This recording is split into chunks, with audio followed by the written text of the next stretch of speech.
توفیق عطا فرمائی ہے۔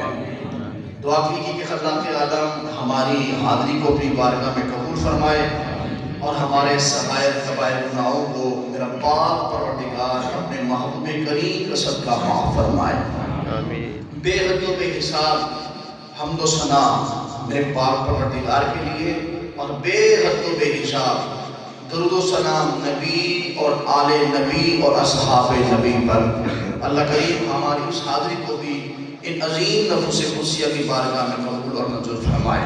آمین۔ اب آپ عزیز و کرام گزشتہ جمعہ مبارک اجتماع میں ہم جناب حضرت ابوبکر صدیق رضی اللہ تعالیٰ عنہ، میں نے گزشتہ جمعہ مبارک جب نام کے حوالے سے، کنیت کے لقب کے حوالے سے عرض کیا تو شہریار بھائی یہاں سے جانتا نہیں ہوں، فون پہ انہوں نے مجھے کہا کہ کنیت اگر کسی کا بیٹا ہو، عبداللہ تو اس کو ابو عبداللہ کہا جاتا ہے، لقب جو ابو بکر ہے، یہ حضرت ابوبکر صدیق کو ابو بکر کیوں کہا جاتا ہے، کس وجہ سے انہیں یہ لقب دیا گیا؟ خوشی محسوس ہوئی؟ اگر میرا وہ دوست یہاں تشریف فرما ہے تو وہ سن لیں۔ ابو بکر، ابو لفظ بکر کیوں کہا جاتا ہے اور بکر کا مطلب کیا ہے، یہ سماعت فرمائیے گا، اور اس کے اندر بڑے سارے مسائل حل ہونے والے ہیں۔ بکر کا مطلب کیا ہے؟ آپ جتنی مرضی کتابیں اٹھا لیں، المنجد اٹھا لیں، فیروز اللغات اٹھا لیں، لغت کی کتابیں اٹھا لیں، بکر کا مطلب ہوتا ہے پہلا۔ کیا مطلب ہے؟ سبحان اللہ، پہلا بکر کہتے ہیں، کیا کہتے ہیں؟ پہلا۔ بکر کو، ابو بکر کو، حضرت عبداللہ کو ابو بکر کیوں کہا جاتا ہے؟ بکر کو کہا جاتا ہے پہلے کو، یہ تو ابو بکر ہیں، پھر تو شان اور ہی اعلیٰ ہوگی۔ تو اگر ہم غور کرتے ہیں آپ کی زندگی پر، مردوں میں، آزاد مردوں میں جس نے سب سے پہلے کلمہ پڑھا اسے ابو بکر کہا جاتا ہے۔ سبحان اللہ۔ آزاد مردوں میں جس نے سب سے پہلے، بولو بولو بولو سارے بولو بھائی، آزاد مردوں میں جس نے سب سے پہلے کلمہ پڑھا اسے ابو بکر کہا جاتا ہے۔ اور ابو بکر اسے کہا جاتا ہے کہ جب باری آئی مال دینے کی یا جان دینے کی، جو سب سے پہلے اٹھا اسے ابو بکر کہا جاتا ہے۔ سبحان اللہ۔ پہلے مومن کی نشانی اسے ابو بکر کہا جاتا ہے۔ مصلی رسول پر جو پہلا امام کھڑا ہے اسے ابو بکر کہا جاتا ہے۔ اور حرم شریف کے اندر آ کر کعبے کا جو پہلا خطیب ہے اسے ابو بکر کہا جاتا ہے۔ سبحان اللہ، اسے ابو بکر کہا جاتا ہے۔ آئیے توجہ کے ساتھ سنیے گا، محبت بری بات۔ خیر ہمارا موضوع چل رہا ہے، لیکن چلے مجھے بھی اللہ کی طرف سے دعوت، چلو آپ کی نظر کرتا ہوں۔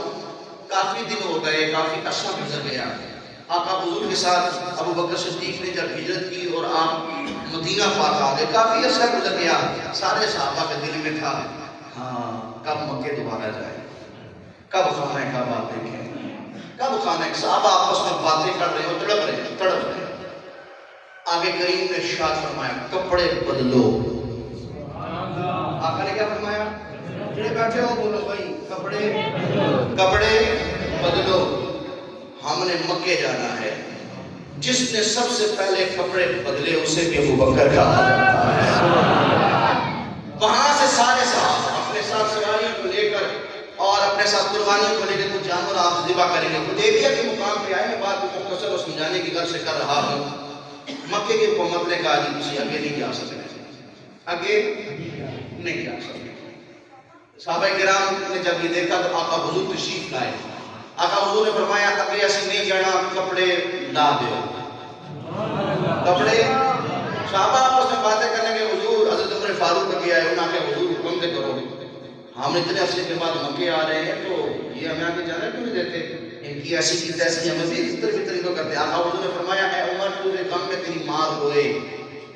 آقا نے فرمایا تو نہیں جانتا اس میں کچھ حکمت ہے۔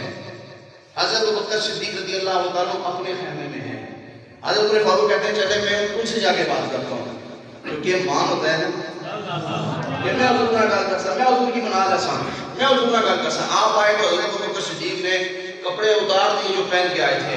کہا ابو بکر آپ نے کپڑے اتار دیے، صبر بھی نہ کیا، ابھی ہم حضور کو منا لیتے۔ آپ نے آگے سے فرمایا اے عمر تجھ پہ تیری ماں تیرے غم میں روئے. حیران ہو گئے یہ بات تو حضور نے فرمائی ہے. پھر ساتھ ہی کہا جس کے کہنے پر پہلے پہنے تھے اسی کے کہنے پہ اتار بھی دیے. یہ ہے ابو بکر صدیق. ابو بکر پہلا جسے کہا جاتا ہے. کیا کسے کہا جاتا ہے؟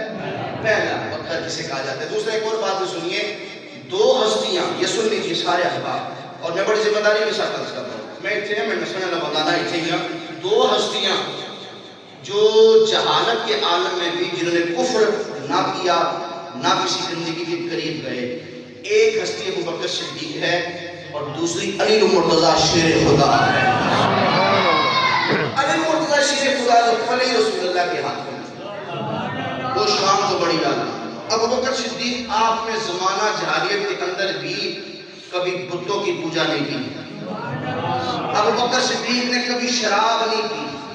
کسی نے کہا آپ نے زمانہ جہالیت کے اندر شراب نہیں پی, فرمایا دو کام ہوتے ہیں. توجہ کیجیے گا, بہت بڑا جملہ بولنے لگا, بہت بڑا جملہ, اور اس کی تصدیق مصطفیٰ نے فرمائی. کہا کیوں؟ فرمایا ایک اس سے عقل چلی جاتی ہے شراب پینے سے, دوسرا انسان کی عزت چلی جاتی ہے. اس وجہ سے میں نے نہیں پی. رسول اللہ کے بارگاہ میں غلام نبی حضور ابو بکر کہتے ہیں کہ شراب میں نے اس لیے نہیں پی, اس سے تو ایک عقل چلی جاتی ہے, دوسری عزت چلی جاتی ہے. آقا حضور نے 3 مرتبہ فرمایا ابو بکر سچ کہتا ہے, ابو بکر سچ کہتا ہے, ابو بکر سچ کہتا ہے. تصدیق کرنے والے کون ہیں؟ مصطفیٰ کریم علیہ تحیۃ والسلام ہیں, اور علی المرتضیٰ شیر خدا. یہ دو ہستیاں, عظیم ہستیاں ایسی ہیں کہ جنہیں زمانہ بات آ ہی رہی ہے, آج آ ہی رہی ہے. حضرت ابو بکر صدیق کی اماں حضور فرماتی ہیں ابا جی لے کے چلے گئے, آؤ پتر بتا پوچھ کے آ جائے. بدھوں کو پوچھنے لگے, ابو کہا ٹھیک ہے. حضرت ابو بکر صدیق کی اماں چلو جی, آپ آئے بدھوں کے سامنے, آپ نے کہا پتھر اٹھایا زمین سے, آپ نے فرمایا او بت تو میرا خدا ہے, میں بھوکا ہوں, مجھے کھانا کھلا. جواب ہی کوئی نہیں. بدھ سے تو نہیں آواز آئی, آپ سے تو آنی چاہیے مجھے. بدھ پہ نہیں بولے, ابو سے بولو, بدھ نہیں بولے. آپ جسم پر کپڑا چاہیے, کھول اور کپڑا دے, آواز کوئی, میں مشکل میں ہوں, حل کر کوئی نہیں. آپ نے وہی پتھر اس بدھ کے منہ پہ دے مارا, بدھ توڑ ڈالا. ابا حضور نے غصہ کیا, گھر لے کے چلے گئے. کہا سنا ہے تمہارے لال نے ہمیں کتنا بےعزت کرایا ہے. کہا کیوں, کیا ہوا؟ کہا ہوا یہ ہے اس نے ہمارے خدا کی بے حرمتی کی ہے. اب زمانے کے لوگ اور سب لوگ کہتے ہیں کہ ابو قحافہ پہ بکر نے کتنی زیادتی کی ہے. اب ابو بکر صدیق کی اماں حضور بولی, کہنے لگی کہ ابو بکر صدیق جس رات کو پیدا ہوئے, اس رات کو پیدا ہوئے تو مجھے کوئی آواز آ رہی ہے کہ ہم نے یہ آزاد بچہ پیدا کیا ہے. یہ اوروں کی طرح نہیں ہے, بلکہ یہ وہ ہے جس کا زمین اور آسمان پہ نام اللہ نے صدیق رکھ دیا ہے. یہ وہ ابو بکر صدیق ہے, یہ وہ ابو بکر صدیق ہے. آپ اپنی منزل جہاں سے ہم نے چھوڑا تھا تو میں عرض کر رہا تھا, آقا چلے, آقا چلے, آقا چلے, ابو بکر صدیق چلے. اب وہیں آتے جہاں پچھلے جمعے چھوڑا تھا. یہ تو میں اپنے شہریار بھائی جو یہاں تشریف فرما, میں نے ان کے لیے کہا ابو بکر کسے کہتے ہیں, سنیے توجہ کے ساتھ. آقا چلے, اور آقا جب چلے تو میں نے عرض کیا ابو بکر صدیق نے حضور کو اپنے کندھوں کے اوپر بٹھا لیا, کنجوں کے پال چلے گئے, اور چلتے چلتے چلتے پہنچ گئے غار کے دہانے پر. غار کے دہانے پر گئے. عرض کی حضور رکیے, حضور رکیے, میں اندر سے صفائی کر کے آتا ہوں. آقا حضور کے غلام نے اپنا امامہ شریف اتارا اور صفائی کی. جو سوراخ نے سوراخوں میں رکھ دیا, ایک سوراخ رہ گیا. آقا حضور کو آج کے حضور تشریف لائیے, میرے کونین کے رسول تشریف لائے. جب تشریف لائے, پچھلے جمعہ مبارک میں عرض کر رہا تھا غار کے حوالے سے قبلہ طارق صاحب بیٹھے ہیں یہاں تشریف فرما, انہیں اسی وقت مجھے بتا دیا 769 میٹر اونچائی ہے. اور آپ وضع پتا دیکھیں, بیچ میں غار میں بندہ کھڑا نہیں ہو سکتا صحیح. وہ دہانہ ایسا ہے کہ بندہ اگر نیچے اٹھ کے دیکھے تو بندہ اندر اس کو نظر آتا ہے. اللہ تو سارے کی وعدے نصیب فرمائے. سنیے کا محبت بڑی گفتگو ہے, اور میں چاہوں گا کہ آپ کو اسی طرح مزے کی دو چیزیں آج میرے ذہن میں صبح 10:30 پونے 11 بجے آئیے. میں چاہتا ہوں وہ لطیف جملے بھی آپ کی نظر پر ہو سکتا ہے آپ نے نہ سنی ہو. ہاں, یہ ہم بڑے وقار سے کہتے ہیں, ہم نے شان صحابہ بیان کرنی ہو وہ بھی بڑی شان سے کرتے ہیں, اور اہل بیت اطہار بیان کرے وہ بھی بڑی شان سے. ہم وہ لوگ نہیں ہیں, اہل بیت کی شان میں صحابہ کی یا جیسے صحابہ کے موضوع میں اہل بیت کی شان بتائیں، نہیں، اللہ نے وہ ترازو پیدا ہی نہیں کیا ہے، اللہ نے وہ ترازو پیدا ہی نہیں کیا ہے، وہ چلے ہیں کلے ہیں بدلے ہیں نہیں سمجھ نہیں ہے، وہ تو بڑے پیارے ہیں۔ آؤ میرے محبوب کریم رؤوف رحیم صلی اللہ علیہ وآلہ وسلم آپ غلاموں توجہ کے ساتھ سماعت فرما لینا میرے پیارے سیدنا صدیق اکبر رضی اللہ تعالی عنہ نے عرض کی حضور تشریف لائے، حضور تشریف لائے۔ اب میری تیرے سونے کونے کے رسول غار کے اندر تشریف لے کے چلے گئے، کیا منظر ہے، کیا منظر ہے، کیا منظر ہے، آج گود بچھی ہوئی ہے ابو بکر صدیق بھی، کونے کے رسول تشریف لائے، میرے سونے نبی تشریف لائے، اللہ کے محبوب تشریف لائے، میرے کونے کے رسول نے، کونے کے رسول نے ابو بکر صدیق کی جھولی کے اندر اپنا سر انور رکھا۔ آگے بھی میرے کریم آقا کی زیارت کرنے والا یہ بڑا پیارا صحابی رسول ہے، لیکن آج دیکھو تو صحیح نو گود ہے جناب حضرت ابو بکر صدیق کی، چہرہ ہے میرے مصطفیٰ کریم کا۔ تین راتیں گزر گئی، تین دن گزر گئے، تین راتیں گزر گئی، تین دن گزر گئے۔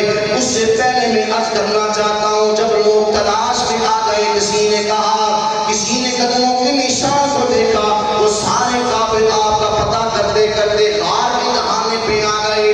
آگے دیکھا کبوتری انڈوں پر بیٹھی ہوئی ہے، دوسرا غار کے دہانے کے اوپر مکڑی نے جالا بن دیا ہے، بڑے بڑے سیانے بولنے لگے، اگر کریم آقا علیہ الصلوۃ والسلام، اگر محمد بن عبداللہ ادھر آتے تو یہ جالا ٹوٹ جاتا، یہ جو کبوتری ہے یہ بھی اپنے انڈے یہاں نہ دیتی، یہ بھی موجود نہ ہوتی۔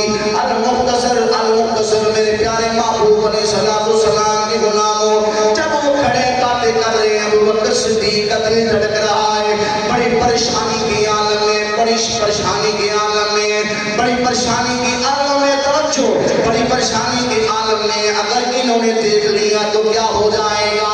اس پر میں اللہ کا قرآن بولا،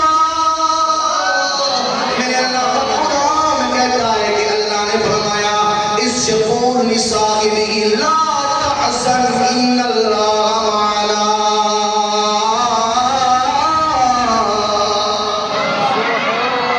اس پر میرے اللہ کا قرآن بولا، محبوب کریم نے فرمایا ابو بکر گھبرانا، لا تحزن، نہ غم زدہ ہو، نہ غم کر، ان اللہ معنا، ہمارا پروردگار ہمارے ساتھ ہے۔ آپ محبوب کریم رؤوف رحیم صلی اللہ علیہ وآلہ وسلم آپ کے غلاموں، آؤ اس منظر کو بیان کرو جو منظر آپ نے بارہ مرتبہ بڑے بڑے انداز سے سنا ہے، آج اس فقیر کے ساتھ بھی سنو نا، آپ نے سنا ہے غار میں بڑا سا سوراخ رہ گیا جس کے اوپر ابو بکر صدیق نے اپنا پاؤں مبارک رکھ دیا، اس بڑے سوراخ کے اندر ایک سانپ آ گیا جس نے ابو بکر صدیق کو ڈسنا شروع کر دیا، ڈستے رہے، ڈستے رہے، ڈستے رہے۔ لوگ بیان کرتے ہیں کہ آقا حضور کا سر انور گود میں ہے، ابو بکر صدیق کی آنکھوں سے آنسو آ گئے۔ سبحان اللہ، آنسو۔ بولو بولو کیا آگے؟ توجہ چاہوں گا سب بندوں، توجہ، ایک کوئی پونے گھنٹے دی ترے چار دن پڑھ کے اس لیے یہ میں آپ کے سامنے سبق پیش کرنے لوں، یہ تو آٹے ایسے ہے، توجہ کیجئے۔ لوگوں نے کہا جی آنسو کیوں آئے، کیوں آنسو آئے، آپ اس لیے پتہ کرتا ہے، سانپ نے ڈسا تو کیا ہوا، درد ہو گیا، بولو، وہ کچھ دے بولو ہے، وہ بولو درد کی وجہ سے، لیکن میں سورہ یوسف کی طرف لے کے جاؤں گا۔ زلیخا کو لڑکیاں کہنے لگی وہ کتنا سونا یوسف، بہت سونا، توجہ کیجئے گا، بہت سونا، اچھا کتنا سونا، کہا کہ آج میں تمام کرتی ہوں، دیکھیے گا۔ جناب یوسف سے کہا کہ کنیزوں سے کہا ان کو فروٹ لا کے دے دو، حسیناؤں کو فروٹ لا کے دے دو، فروٹ ان کے سامنے رکھ کے گئے، کہا وہ سے یوسف علیہ السلام آئیں، جیسے کہ یوسف علیہ السلام کو دیکھا گیا، حسیناؤں نے اپنے ہاتھ کاٹے، لوگ کہتے ہیں انگلیاں کاٹ گئی، قرآن میں انگلیوں کا نہیں ہے، ایدیا ہن کا لفظ ہے، کیا ایدیا ہن جو ہاتھوں کا کاٹ ہے، اس کو انگلیاں دیا سا شاعر تصویر ہے، قرآن میں جو ہے نا وہ پتہ ایدیا ہن، یعنی کہ انہوں نے اپنے ہاتھ کو کاٹا، کٹتی جا رہی، بعد میں ان کو محسوس ہی نہیں، توجہ چاہوں گا کہ میں بڑے آرام سے کہہ رہا ہوں، ہاتھ کاٹ کے اس سے گزر گئے، بادلوں کو ہم نے سیر کی بجائے ہاتھوں کو کاٹ دیا، تمہیں نہیں پتہ لگا تمہارا ہاتھ کٹ گیا؟ انہوں نے آگے سے کہا حسن یوسف ہی ایسا تھا جس میں درد ہوا ہی نہیں، سبحان اللہ، حسن یوسف میں گم ہو گئے، حسن یوسف تھا ہی ایسا کہ ہمیں محسوس نہیں ہوا، ہاتھ ہی پورے کٹ گئے، درد بھی نہ ہوا۔ تو پوچھنا چاہتا ہوں یہ یوسف کا بھی نبی ہے، سبحان اللہ، نبیوں کا نبی ہے، وہ تو ادھر سے گزرتے گئے تو یہ گئے، یہ تو جھولی میں سر ہے، کتنا فرق ہے، دیکھ رہے ہیں۔ ایک چیز آپ نے یہ سنی، وہ درد سے نہیں، وہ درد سے نہیں، میرا عشق ہے، وہ درد سے نہیں، سمجھو وہ درد سے نہیں، بس سوچ رہے تھے کہ یہ میری قسمت نہیں ہے، یہ سوڑ نبی اتنے دنوں سے میرے جھولی میں آرام فرما ہے، ڈر رہے تھے سبحان اللہ، مر جیسا تک یہ منظر قبر ہی نہیں نہ ہونے لگا، جدائی کے آنسو، تو بولو یہ جدائی کے آنسو۔ ایک اور مزے کی بات ہے، سنو، ہم جب تک یہ بات نہ کریں تو ہمیں مزہ ہی نہیں آتا۔ دو ہی آنسو ایسے تھے جنہیں پتا تھا کسی اور جگہ پہ نہیں جانا، بلکہ دو ہی آنسو کو پتا تھا ہم نے مصطفیٰ کے چہرے کو چھونا ہے۔ ایک ابو بکر صدیق کے آنسو وہ یہ تھے کہ اگر اس کے ڈسنے سے مجھے کچھ ہو گیا یہ منظر مجھے تو نہیں ملے گا۔ ایک ان کے آنسو، ایک علی کے آنسو، سبحان اللہ، سبحان اللہ، وقت تو چلو چلا جائے گا، قضا و ادا ہو جائے گی، لیکن یہ تھا کہ کہیں حضور بے قرار نہ ہو جائے، ان کے آرام کے لیے نہ ہو جائے۔ آئے اب سنیے توجہ سے، آنسو نکلے، نہیں گفتگو سنیے، آنسو نکلے جو پیغام پہنچانا چاہتا ہوں، تو آٹے کو پوچھنا ٹھہرا ہے، تسی فیصلہ کرو، چھوڑو مولوی ہے آج، تسی دسو حضور نے فرمایا کیا ہوا؟ وہ جو سانپ نے ڈس دیا، سانپ نے بیٹھے کیسے تھے؟ جھولی پھیلا کر، حضور آرام فرما، اسی ایوے نہیں، ایک ایوے نہیں کہانی، کوئی نہیں، کچھ ہے جو ہم اتنے مچل کے بیان کرتے ہیں۔ ابو بکر صدیق سے حضور نے فرمایا لاؤ پیر، تو جو ہے جمعے ٹائم تھوڑا جا کے 5 منٹ ہوگے، میں کہہ رہا 2 منٹ کا اس میں توجہ لگے، توجہ چاہوں گا آپ کی بھی۔ حضور نے فرمایا لاؤ پیر، کسی بھی کتاب والے نے، کسی نے بیان کرنے والے نے آپ کو سے پہلے بتایا کہ انہوں نے حضور اے تکو انگوٹھے پہ کاٹا یا ایڑی پہ کاٹا، کاٹ دیا۔ ابو بکر صدیق نے پاؤں یوں نہیں کیا، پاؤں پیچھے کی طرف کر کہا حضور یہ کاٹ لیا گیا ہے، پاؤں آگے کیوں نہیں کیا؟ فرمایا یہ رسول اللہ ہے، سبحان اللہ، حضور ہے۔ اور اس سے بھی بڑی گال سنو، توجہ سے گال سنو، اور محبت بڑی، ہائے ہائے محبت کے دل کے کانوں سے سنے جو میں عرض کرنے لگا ہوں۔ آپ کو بتاؤں کہ رحمت للعالمین کسے کہا جاتا ہے؟ ابو بکر صدیق نے پاؤں کو پیچھے کی جانب کیا، ان کی یہاں پہ کاٹا ہے، یہاں پہ کاٹا ہے، یہاں پہ کاٹا ہے، میرے کریم نبی نے اپنا ہاتھ بڑھایا، اہل عشق سنے، اہل عشق سنے، اہل عشق کے لیے جملہ بول رہا ہوں، حضور نے ہاتھ بڑھایا، حضور نے ہاتھ بڑھایا، پنڈلی سے پکڑا، سبحان اللہ، ابو بکر صدیق کی پنڈلی سے پکڑا، پنڈلی سے پکڑ کر رسول کریم نے لعاب اپنی انگشت مبارک پہ لگایا، حتیٰ کہ وہ لگا کر جس جگہ سے کاٹا ہے آج حضور لگا رہے ہیں، میرا عشق کہتا ہے عرش کی صدا دے رہا ہوگا جس محمد کی تلیوں کے لیے میں تڑپ رہا ہوں، اے ابو بکر آج وہی محمد تیری تلیوں پر اپنا لعاب دہن لگا رہا ہے۔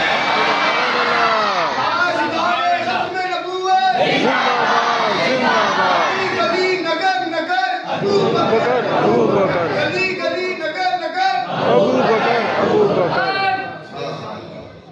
صدیق اکبر دی اکھاں جترو آ گئے، کہا یہ دن بھی آنا تھا آج، یہ دن بھی آنا تھا کہ رسول آج اپنے ہاتھ میں میرا پنڈلی پکڑ رہے ہیں۔ وہ میرے سنگیوں اے جالیے میں سے نہیں سنتے، اے جالیے نہ سنتے، نہ ایمان تباہ کرو اپنا، اسے دنیا ابو بکر صدیق کہتی ہے، میرے مصطفیٰ کا چنیندہ ہے، بولو بولو کہہ دو سبحان اللہ، میرے مصطفیٰ کا پسندیدہ ہے، وہ میرے مصطفیٰ کا سونا ہے، وہ میرے مصطفیٰ کا پیارا ہے، سبحان اللہ شیر خدا تو دروازے پہ دونوں بیٹھے ہو گئے اے دے ہون بعد ہی لوگ آئے نا 100 سال کے بعد اے دے کیڑے کرن والے بھائی آپ پہلے اندر جائیں رسول اللہ کے اندر تشریف فرما اندر کہا حضور تشریف پہلے فرمائیں